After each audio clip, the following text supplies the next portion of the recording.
الله الرحمن الرحيم إذا جاء نصر الله والفتح ورأيت الناس يدخلون في دين الله أفواجا فسبح بحمد ربك واستغفره إنه كان توابا.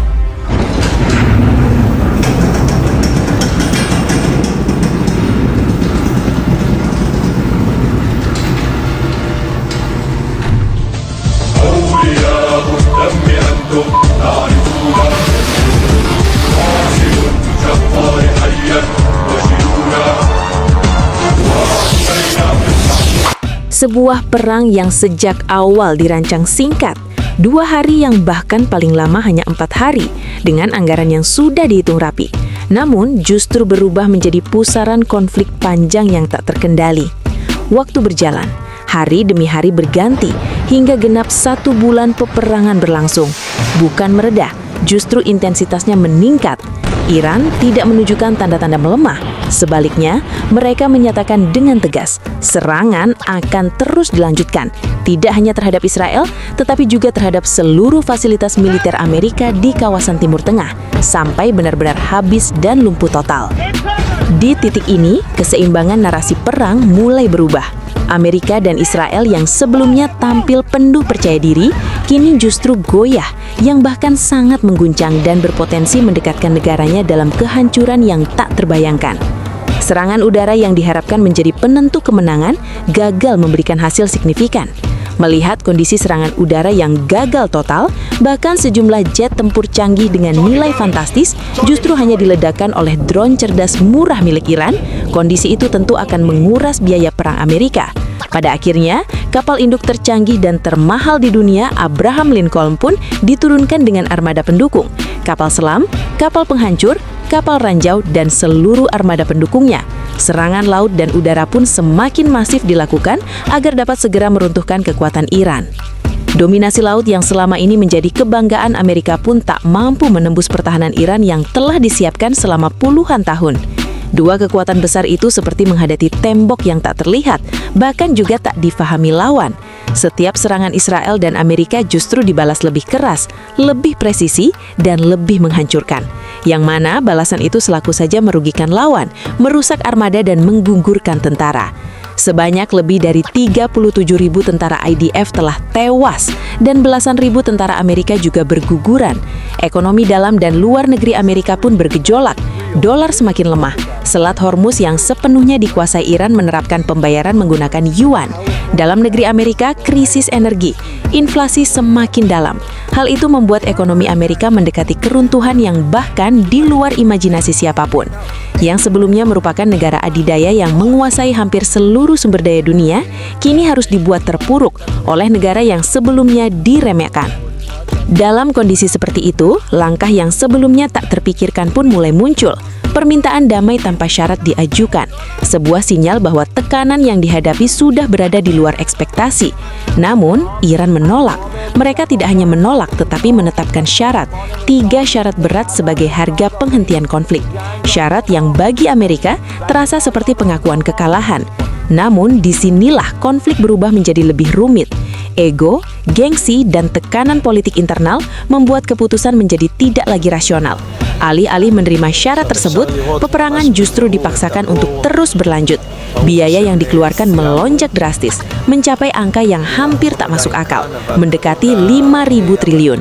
Angka yang bukan hanya menggambarkan besarnya perang, tetapi juga menunjukkan betapa mahalnya ambisi yang dipaksakan. Serangan kembali dilancarkan. Udara digempur, laut dipenuhi armada tempur. Namun hasilnya tetap sama, korban terus berjatuhan.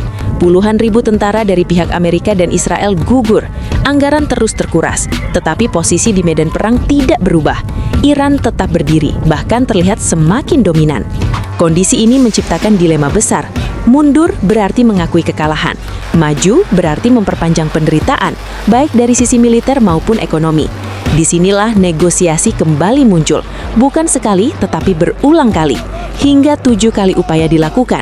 Namun setiap kali pintu itu diketuk, Iran justru menaikkan tuntutan dari 3 syarat menjadi 5 syarat yang jauh lebih berat. Sebuah tekanan psikologis sekaligus strategi politik yang membuat lawan semakin terpojok. Namun lagi-lagi, keputusan rasional tidak diambil. Penolakan terhadap syarat tersebut justru membuka babak baru yang jauh lebih berbahaya, perang darat. Langkah ini bukan sekadar strategi militer, ini adalah perjudian besar. Sebab perang darat berarti masuk langsung ke wilayah yang telah dipersiapkan Iran selama puluhan tahun. Sebuah medan yang tidak hanya dipenuhi pasukan, tetapi juga jaringan pertahanan, strategi gerilya, dan pemahaman medan yang jauh lebih unggul. Iran sendiri seolah telah menunggu momen ini. Sindiran demi sindiran dilontarkan sebelumnya, tantangan terbuka untuk perang darat, dan ketika keputusan itu akhirnya diambil, situasi berubah dari berbahaya menjadi sangat berbahaya. Amerika mulai mengumpulkan pasukan, puluhan ribu personil disiapkan. Namun, cara perekrutannya pun menjadi sorotan. Banyak dari mereka berasal dari latar belakang ekonomi lemah, pemuda yang melihat perang sebagai jalan keluar dari kesulitan hidup. Iming-iming imbalan besar menjadi daya tarik utama. Dari 50.000 yang disiapkan, pengiriman dilakukan bertahap. 3.000 pertama dikirim sebagai gelombang awal, sementara sisanya menunggu perintah. Namun bahkan di dalam negeri sendiri, keraguan mulai muncul. Publik mempertanyakan keputusan tersebut. Di berbagai forum muncul kekhawatiran bahwa pasukan yang dikirim bukan menuju kemenangan, melainkan menuju kematian. Kritik datang dari berbagai pihak, termasuk mantan pejabat intelijen yang menyebut langkah ini sebagai sesuatu di luar nalar. Sementara itu, di sisi lain, Iran justru menunjukkan kesiapan yang kontras. Lebih dari 1 juta pasukan telah disiapkan.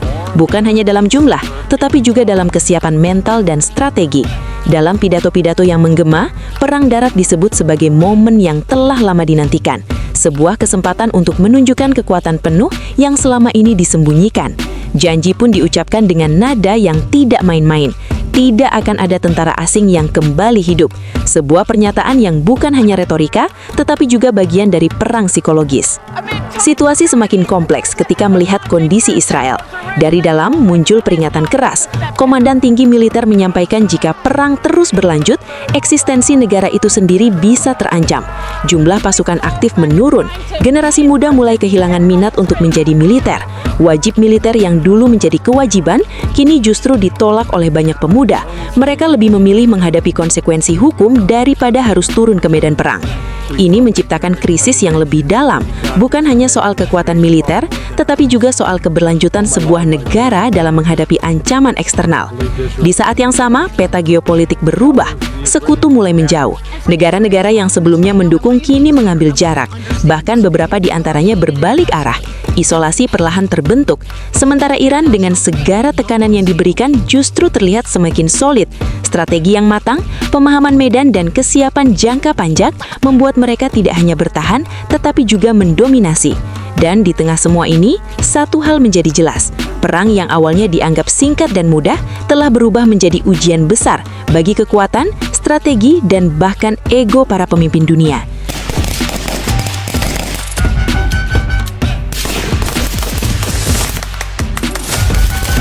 Para analis militer internasional mulai menyadari satu fakta penting.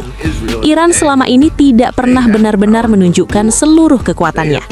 Bahkan hingga saat ini, menurut sejumlah pengamat militer barat, Iran masih menyimpan sebagian besar teknologi militernya yang paling mematikan. Salah satu contoh yang sempat membuat dunia tercengang adalah kemunculan rudal hipersonik Iran. Beberapa waktu lalu, Iran memperlihatkan rudal yang mampu melaju dengan kecepatan lebih dari 15 kali kecepatan suara. Rudal dengan kecepatan seperti itu hampir mustahil dicegat oleh sistem pertahanan udara konvensional. Namun para analis militer mengatakan bahwa itu kemungkinan bukanlah teknologi paling kuat yang dimiliki Iran. Sebab laporan intelijen menyebutkan Iran masih menyimpan generasi rudal lain yang jauh lebih cepat. Rudal tersebut diperkirakan mampu melaju lebih dari 22 kali kecepatan suara, dengan daya ledak lebih dari 2 ton bahan peledak. Jika rudal semacam itu benar-benar digunakan secara luas, maka hampir tidak ada sistem pertahanan udara di dunia yang mampu menghentikannya. Dan itu baru sebagian kecil dari kekuatan yang dimiliki Iran. Iran juga diketahui memiliki ribuan rudal balistik jarak menengah dan jarak jauh yang tersebar di berbagai pangkalan bawah tanah rahasia. Pangkalan-pangkalan ini dibangun di dalam pegunungan dan bunker yang sangat dalam, membuatnya hampir mustahil dihancurkan oleh serangan udara. Selain rudal, Iran juga mengembangkan teknologi drone tempur yang sangat murah namun sangat efektif. Drone-drone ini bahkan dilengkapi kecerdasan buatan yang mampu bekerja secara berkelompok dalam satu sistem tempur terintegrasi. Mereka dapat menyerang target secara bersamaan dari berbagai arah, dan sistem seperti ini sangat sulit dihentikan. Lebih mengejutkan lagi, Iran disebut telah mengembangkan pesawat tempur tanpa awak berbasis kecerdasan buatan. Pesawat ini tidak membutuhkan pilot manusia. Seluruh sistemnya dikendalikan melalui jaringan satelit dan pusat komando berbasis AI. Tidak hanya itu, Iran juga dilaporkan memiliki teknologi senjata laser militer yang hingga kini belum pernah digunakan secara terbuka di medan perang. Jika teknologi tersebut benar-benar dikerahkan, maka medan perang modern bisa berubah secara drastis. Karena senjata laser mampu menghancurkan drone dan rudal dengan kecepatan cahaya. Namun hingga saat ini Iran masih menyimpan teknologi tersebut, seolah-olah mereka masih menahan kekuatan yang sebenarnya.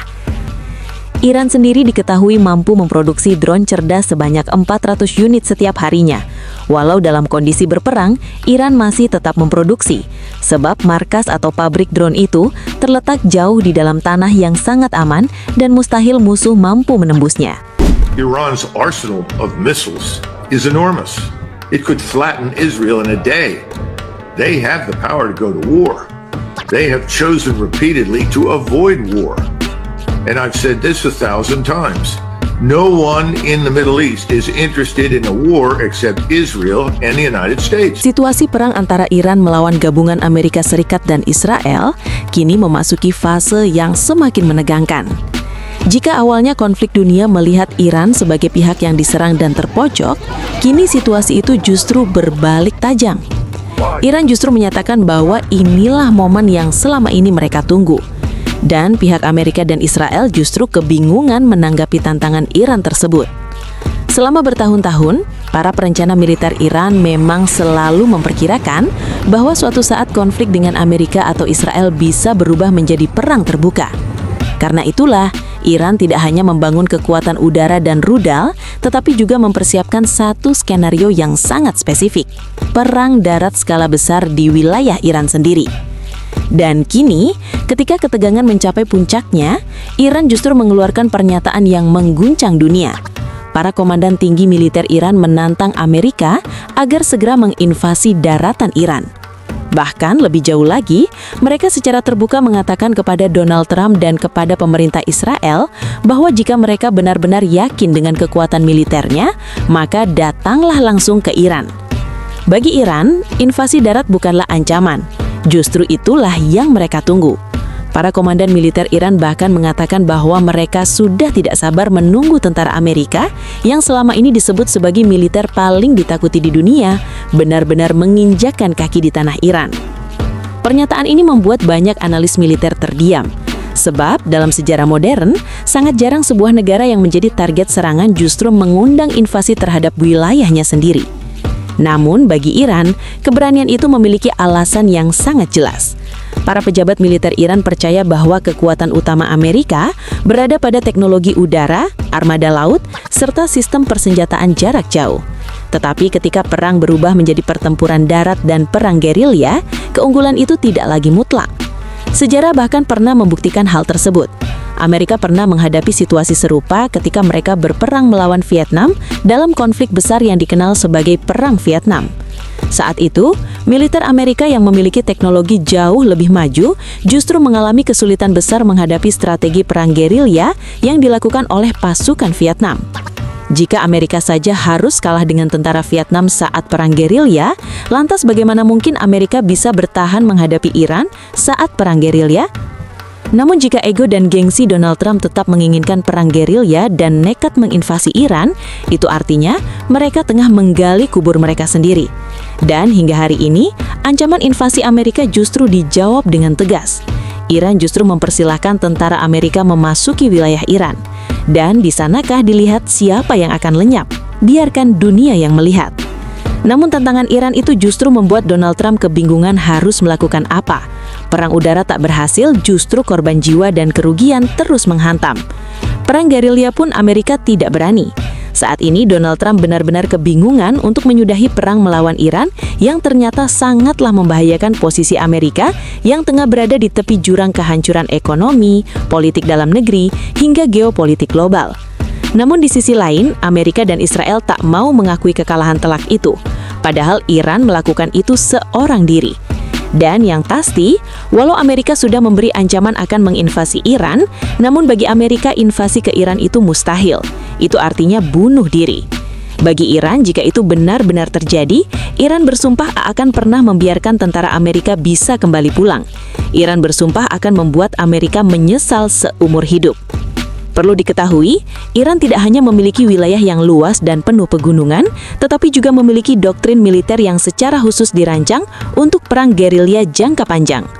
Jutaan pasukan cadangan, jaringan bunker bawah tanah, jalur logistik tersembunyi, hingga persenjataan yang disebar di berbagai wilayah strategis telah dipersiapkan selama puluhan tahun. Itulah sebabnya Iran berani mengatakan bahwa jika perang darat benar-benar terjadi, maka Amerika akan menghadapi medan tempur yang sangat berbeda dari perang manapun sebelumnya. Namun yang membuat dunia benar-benar tercengang adalah pernyataan lanjutan dari para komandan Iran. Dengan nada yang sangat tegas, mereka mengatakan, "Kami sudah tidak sabar menunggu tentara Amerika menginvasi Iran. Biarkan dunia melihat siapa yang akan lenyap dari medan perang. Dan jika pada akhirnya kalian yang kalah, maka kami tidak akan ragu membawa perang ini ke tingkat yang jauh lebih besar." Kalimat berikutnya bahkan lebih mengejutkan. Para pejabat Iran menegaskan bahwa mereka memiliki kekuatan rudal antar benua yang mampu menjangkau wilayah yang sangat jauh, termasuk daratan Amerika. Menurut mereka, sebagian dari sistem persenjataan tersebut bahkan belum sepenuhnya diketahui oleh intelijen dunia. Ancaman ini langsung menjadi perhatian serius di berbagai pusat kekuatan global. Sementara itu, di Washington, posisi Donald Trump kini semakin sulit. Para pengamat politik menyebut bahwa pemerintahan Amerika berada dalam dilema yang sangat rumit. Jika perang ini terus dilanjutkan, kerugian yang harus ditanggung Amerika akan semakin besar. Beberapa laporan bahkan menyebut bahwa dalam waktu yang sangat singkat saja, biaya operasi militer ini telah mencapai hampir 1.000 triliun rupiah jika dihitung dari berbagai pengeluaran logistik, mobilisasi militer, dan kerusakan fasilitas. Di sisi lain, kondisi di Israel juga tidak kalah berat. Pemerintahan Benyamin Netanyahu kini menghadapi tekanan besar dari dalam negeri. Selain kehilangan ribuan tentara, berbagai kota di Israel juga mengalami kerusakan parah akibat serangan balasan Iran. Ribuan bangunan, fasilitas umum, serta kantor pemerintahan mengalami kerusakan. Aktivitas ekonomi terganggu, investasi menurun, dan berbagai laporan menyebut bahwa Israel mulai menghadapi defisit ekonomi yang sangat besar akibat perang yang tidak mereka bayangkan akan berlangsung selama ini. Kini, kedua pemimpin tersebut berada dalam posisi yang sangat sulit. Di satu sisi mereka harus mempertahankan citra kekuatan militer mereka di hadapan dunia. Namun di sisi lain, mereka juga menyadari bahwa jika perang ini terus dilanjutkan tanpa kendali, maka krisis besar bisa melanda negara mereka sendiri. Ironisnya, ketika Amerika dan Israel terlihat semakin kebingungan mencari jalan keluar, Iran justru menunjukkan sikap yang sebaliknya. Iran tidak menunjukkan tanda-tanda ingin menghentikan serangan. Sebaliknya, mereka terus menggempur berbagai target strategis Israel serta pangkalan militer Amerika di kawasan Timur Tengah. Bahkan menurut berbagai analisis militer, Iran masih memiliki skenario yang jauh lebih berbahaya jika konflik ini terus meningkat. Salah satu skenario tersebut adalah penggunaan sistem rudal antar benua yang dapat dilancarkan dari berbagai titik strategis. Rudal-rudal tersebut, menurut klaim Iran, memiliki jangkauan yang mampu mencapai berbagai wilayah jauh, termasuk daratan Amerika. Jika konflik benar-benar meningkat ke tahap itu, maka perang ini tidak lagi sekedar konflik regional di Timur Tengah. Perang itu bisa berubah menjadi konfrontasi global yang jauh lebih besar. Dan untuk saat ini, dunia hanya bisa menyaksikan dengan cemas. Di satu sisi, Amerika dan Israel terlihat semakin terjebak dalam perang yang mereka mulai sendiri. Namun di sisi lain, Iran justru berdiri dengan keyakinan penuh, seolah mengatakan kepada dunia bahwa mereka telah menunggu momen ini selama puluhan tahun. In your country. No, we are waiting for them. You are waiting for the U.S. military to invade the ground troops? Yes, because we are confident that we can confront them, and that would be a big disaster for them.